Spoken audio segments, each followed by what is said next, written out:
अस्सलामुअलैकुम, welcome to Abiya zone. कैसे हैं आप सब लोग? मैं उम्मीद करती हूँ आप सब लोग खैरियत से होंगे और अल्लाह ताला की नेमतें और रहमतें अपने दोनों हाथों से समेट रहे होंगे। आज मैं आपके लिए बहुत ही ज़बरदस्त किस्म की वीडियो लेकर आई हूँ, जिसमें आपको बताऊँगी कि एक स्पून की मदद से आप गैस की लोड शेडिंग से किस तरह बच सकते हैं।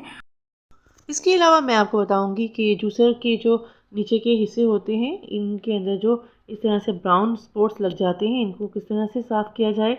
इसके अलावा आटा गूँधने से पहले आप आटे की परात के अंदर अगर नमक डाल दें तो इससे क्या फ़ायदा होगा आपको, और प्याज के ऊपर ऑयल लगाना क्यों ज़रूरी है, और इसके अलावा माचिस की डिब्बी से बनाया जाने वाला ये ज़बरदस्त ऑर्गेनाइज़र आपके किस किस काम आ सकता है। और इस तरह की बेहतरीन टिप्स एंड ट्रिक्स इस वीडियो में मौजूद हैं। इस वीडियो से फ़ायदा हासिल करने के लिए इस वीडियो को फुल वॉच कीजिएगा। चलिए स्टार्ट करते हैं आज की यूज़फुल टिप्स एंड ट्रिक्स। जब भी आटा गूंदने लगे तो परात के अंदर थोड़ा सा नमक डाल दीजिए। यहाँ पर मैं तकरीबन आधा टेबल स्पून जो है नमक ऐड कर रही हूँ। इस तरह से आपने परात के अंदर नमक डाल लेना है और उसके बाद थोड़ा सा पानी लेना है और नमक को आपने गीला करके हाथ की मदद से पूरी परात के अंदर आपने फैला लेना है। अच्छी तरह से परात के अंदर जो है नमक की एक लेयर लगा लेनी है। उसके बाद आपने जो है परात के अंदर आटा डालना है। इससे आपको क्या फ़ायदा होने वाला है, अभी आपको वीडियो देखते ही मालूम हो जाएगा कि क्या होने वाला है आगे। इस तरह से जब आप नमक को परात के अंदर फैला लें तो आपने जो आटा गूंदना है वो परात के अंदर शामिल कर लें। अब आपने थोड़ा थोड़ा पानी डालते जाना है और आटे को गूंदना शुरू कर देना है। जब आप आटे को गूंदेंगे तो आटे को इकट्ठा करते जाएंगे और एक तरफ लगाते जाएंगे डो बनाते हुए।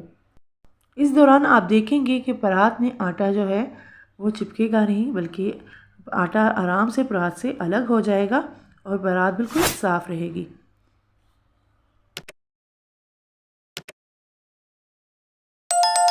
और इस तरह से परात को क्लीन करना भी काफ़ी ज़्यादा आसान रहेगा। अमूमन अगर हम नमक जो है वो बाद में डालते हैं तो हम देखते हैं कि परात के साथ आटा जो है वो चिपक जाता है और परात को धोना काफ़ी ज़्यादा मुश्किल हो जाता है और आटा काफ़ी ज़्यादा ज़ाया हो जाता है। अगर आप इस टिप से आटा गूँधेंगे तो आपका आटा जो है वो बिल्कुल ज़ाया नहीं होगा, आपको रोटी बनाने में आसानी होगी और बर्तनों को भी वॉश करना आपके लिए आसान होगा।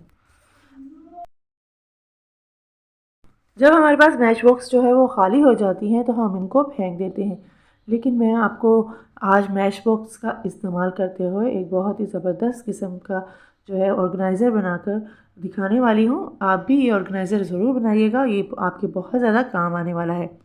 आपने माचिस के अंदर का जो डिब्बा होता है उसको निकाल लेना है और इस तरह से सीज़र की मदद से आपने इसको दो बराबर पार्ट में डिवाइड कर लेना है और इसके साथ ही आपने इस पीस के अंदर से जो है छोटा सा एक पीस जो है वो काट कर निकाल देना है। जैसा कि आप वीडियो में देख सकते हैं कि ये पीस जो है वो मैंने एक्स्ट्रा कट कर लिया है। अब इसके अंदर जो है मैं एडजस्ट करने की कोशिश करूँगी, बहुत ही आसानी के साथ ये इसके अंदर सेट हो जाएगा।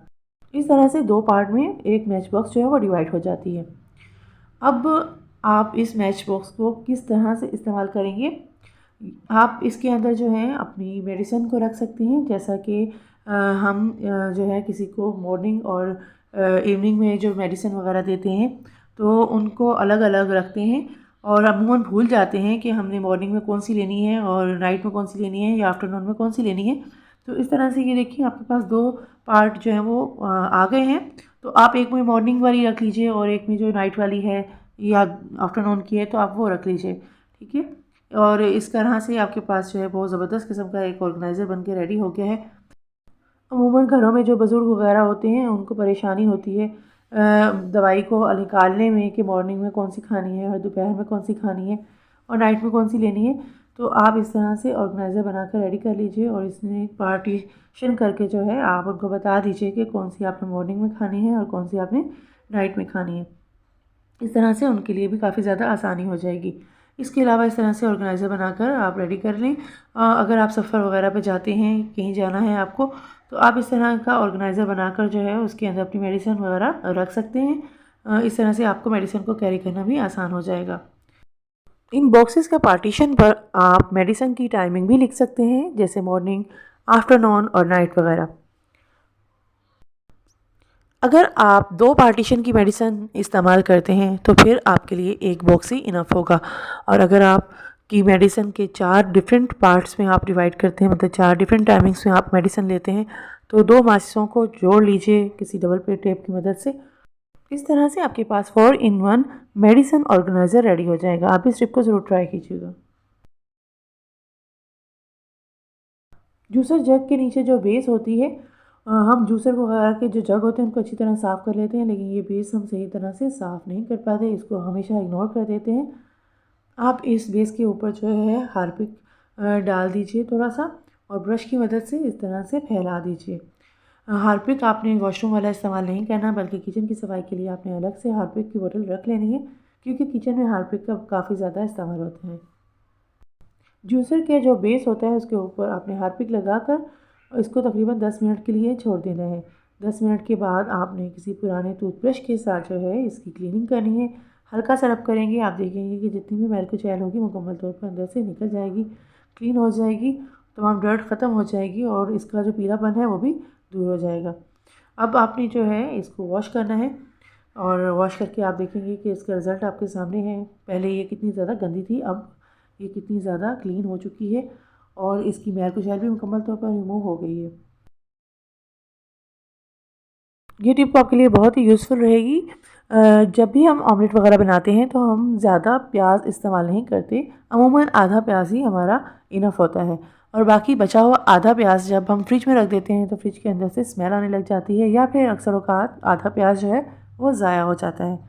तो अब जब भी आप कभी ऑमलेट वगैरह बनाएं या आधा प्याज आपका बच जाए तो आपने ज़ाया नहीं करना है इसको, बल्कि इसके ऊपर जो है आपने थोड़ा सा कुकिंग ऑयल लगा देना है, और कुकिंग ऑयल लगाकर आप किसी ब्रश की मदद से या फिंगर की मदद से जो है इसको फैला देना है आपने। ठीक है, इसके बाद आपने कोई जो है वो जार लेना है, एयर टाइट बॉक्स लेना है, उसके ऊपर जो है ना आपने इस तरह से जो है प्याज को रख देना है कि इसका कटा हुआ हिस्सा जो है वो नीचे की तरफ रहे, और इसको जो है आपने किसी बॉक्स के अंदर डालकर इस तरह से इसका ढक्कन लगा देना है और उसको फ्रिज में रख देना है। 2 से 3 दिन के बाद भी अगर आप इस प्याज का इस्तेमाल करते हैं तो आपका प्याज बिल्कुल फ्रेश रहेगा और बिल्कुल भी ख़राब नहीं होगा, ना ही फ्रिज के अंदर स्मेल होगी। आज मैं आपको बताऊंगी कि एक चम्मच की मदद से आप अपने जो गैस का फ्लेम है उसको किस तरह से बढ़ा सकते हैं। चूल्हे की जब भी सफाई करते हैं तो हम इस तरह से बर्नर वगैरह हटा लेते हैं, और चूल्हे के ऊपर जो है ज़रूरत के मुताबिक डिश वॉशिंग बार लगाते हैं, या फिर कोई स्प्रे वगैरह लगाने के बाद उसको साफ़ कपड़े से क्लीन कर लेते हैं। इससे हमारा चूल्हा जो है वो मुकम्मल तौर पर साफ़ हो जाता है। लेकिन जब भी हम चूल्हे की सफाई करते हैं तो अमूमन आपने देखा होगा कि हम इसकी जितनी भी सफाई कर लें, लाज़मी तौर पर इसके कुछ ना कुछ हिस्से जो हैं वो साफ़ करने से रह जाते हैं। आप इस तरह से बर्नर को हटा लीजिए, और बर्नर को हटाने के बाद आपने एक लेना है स्पून, और स्पून की बैक साइड पर आपने जो है कपड़ा लगा लेना है, और जो आपका बर्नर होता है उसके अंदर की जो साइड होती है वहाँ पर जो है आप इस तरह से अपना स्पून लेकर जो है उसको क्लीन करें, तो आप देखेंगे कि इसमें काफ़ी सारा कचरा जो है वो निकलता है। अमूमन जब हम रोटियां वगैरह बनाते हैं तो बर्नर तो हम ऊपर से साफ़ कर लेते हैं, लेकिन बर्नर के सुराखों से आटा वगैरह जो है वो इसके अंदर चला जाता है, या कभी कभार जो है पानी इसके अंदर जाने की वजह से भी इसके अंदर ज़ंग सा लग जाता है, जिसकी वजह से हमारा फ्लेम जो है वो काफ़ी ज़्यादा कम हो जाता है। बर्नर के दरमियान के हिस्से से जो है वो गैस आ रही होती है, और जब गैस के आने में रुकावट पैदा होती है तो हमारा जो फ्लेम है वो कम हो जाता है। आप इस तरह से बर्नर को हटा लीजिए और बर्नर के जो अंदर का हिस्सा है उसको स्पून की मदद से क्लीन कर लीजिए। इस तरह से गैस के आने में बाहर निकलने में जो भी रुकावट थी वो रुकावट दूर हो जाएगी, और आपके चूल्हे का जो फ्लेम है वो ज़्यादा आएगा और आपको काम करने में भी आसानी होगी। आप भी इस टिप को ज़रूर ट्राई कीजिएगा। इस तरह से अपने चूल्हे की क्लीनिंग करिएगा। इस तरह से अच्छी तरह क्लीनिंग करने के बाद आप जो है बर्नर को वापस इनकी जगह पे रख दीजिए, और साथ में इसके चूल्हे की जो स्टैंड है वो भी लगा दीजिए। आप चूल्हे को ऑन करेंगे जब आप, तो आप देखेंगे कि फ्लेम जो है वो बहुत अच्छा बनेगा। मार्केट से जब हम सिरप वगैरह की बोतल्स लेकर आते हैं तो सिरप वगैरह के जो ढक्कन होते हैं वो एक रिंग के साथ जो है बहुत मजबूती के साथ जुड़े हुए होते हैं, और हमें इनको अलग करने के लिए नाइफ़ का इस्तेमाल करना पड़ता है। आप क्या करें कि नाइफ़ का इस्तेमाल करने के बजाय जो है एक रबर बैंड ले लें, और रबर बैंड लेकर जो है आप इसके ढक्कन के ऊपर इस तरह से चढ़ा लें, पूरी तरह से ढक्कन को इसके साथ कवर कर लें। तो उसके बाद जब आप इस बोतल के ढक्कन को घुमाएंगे तो आपकी बोतल जो है बहुत आसानी के साथ खुल जाएगी। आपको मेरी कौन सी टिप पसंद आई है मुझे कमेंट सेक्शन में ज़रूर बताइएगा, और मज़ीद अच्छी अच्छी टिप्स एंड ट्रिक्स के लिए मेरे चैनल को सब्सक्राइब कर लीजिए और साथ में लगे बेल आइकन को प्रेस करना मत भूलिए। मिलते हैं नेक्स्ट वीडियो में कुछ न्यू टिप्स एंड ट्रिक्स के साथ। अपना बहुत सा ख्याल रखिएगा। अल्लाह हाफिज़।